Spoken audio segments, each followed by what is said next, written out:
Boss హౌస్లో తొలి nominations ప్రారంభం అవుతున్నాయి అంటూ నామినేషన్స్కి తెరతీశాడు బిగ్ బాస్. ఇందులో భాగంగా అక్కడ ఉన్న దండలు ధరించి చీఫ్స్ తమ గద్దెలపై కూర్చోమని తెలిపాడు.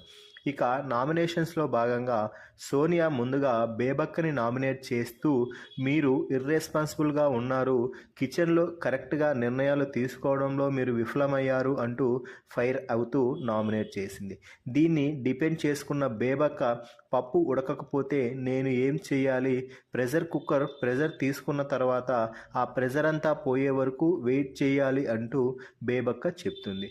ఇక దీనితో అయితే వీరిద్దరి మధ్య ఇలా మాటల యుద్ధం జరుగుతున్న సమయంలో సోనియా బేబక్కకి ఛాన్స్ ఇవ్వకపోవడంతో చీఫ్స్ మధ్యలో కలుగ చేసుకొని ఆమెకు కూడా అవకాశం ఇవ్వు, ఆమె కూడా మాట్లాడుతుంది అంటూ చెప్పడంతో సోనియా మాత్రం ఫుల్ ఫైర్ అయిపోయింది. ఇది